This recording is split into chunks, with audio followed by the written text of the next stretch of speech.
Hello, my name is Mena Doce. I'll be presenting the global opioid crisis. Let me tell you more about myself. I'm a rising senior at Antioch High School. I live in Nashville, Tennessee. This year, I'm a clinical intern at Meharry Medical College. Last year, I was a medical intern at Siloam Health.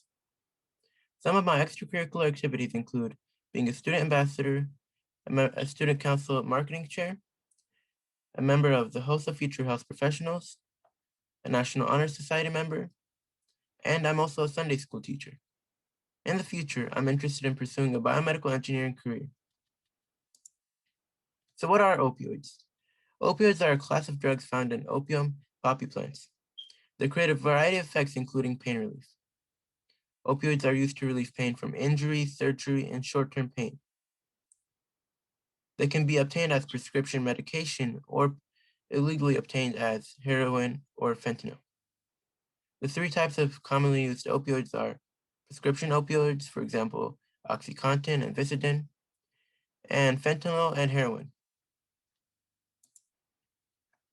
So how does the global opioid crisis start?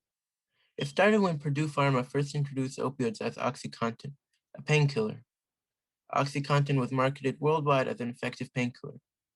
Researchers then found out that it's highly addictive. In the United States, Purdue Pharma pleaded guilty to federal charges for its role in creating the nation's opioid crisis. Opioids, however, are still being used as they are highly effective painkillers. Many people, however, have become highly addicted to opioids and started buying opioids illegally. Without medical guidance, these people have started overdosing and dying due to addiction. So how does addiction start? Opioids are used for injuries, short-term pain, and surgery. They're effective for short-term use. After 3 months of use, there's a risk of addiction and tolerance, meaning your body would build up resistance to opioids, needing more opioids to have the same effect it had before. Let's take a look at some statistics.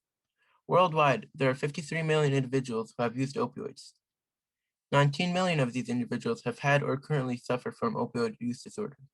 In 2017, 115,000 people died from opioid overdose. In the United States, 3 million individuals have had or currently suffer from opioid use disorder.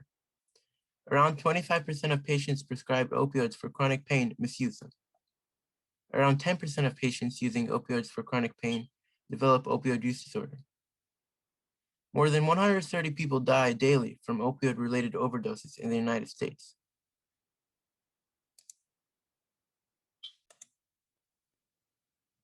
Here's a map with amounts of people with opioid use disorder. The United States and Iraq are the leading countries with the most people with this disorder. They are followed by Russia, Canada, and Iran. Let's talk about naloxone. Naloxone is an antidote to opioids. It completely reverses the effects of opioid overdose if administered in a timely manner. It's generally limited to health professionals' use only. Many countries have introduced it as an over-the-counter medication. According to the World Health Organization, this would substantially reduce the number of deaths due to opioids. So what are countries doing? Australia, Canada, Italy, and the United Kingdom have introduced naloxone as an over-the-counter drug.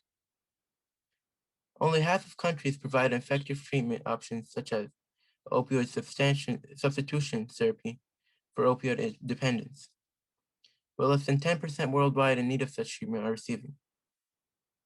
Some countries have also introduced housing initiatives to reduce drug use. Here's a map of opioid substitution therapy. As you can see, opioid substitution therapy is available in the United States, yet there are 130 deaths daily from opioid overdose. So what can countries do?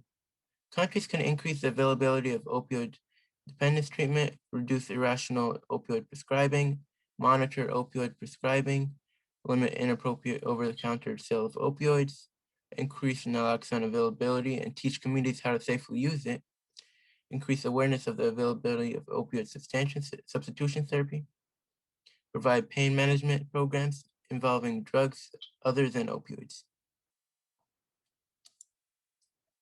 Here are my references that I used to create this presentation. If you have any questions, please feel free to email me at menadoce22@gmail.com. I would like to thank you for listening to my presentation. I would also like to thank my family for their continued support. Thank you to the organizers of the Global Health Leaders Conference for allowing me to share my presentation with you all.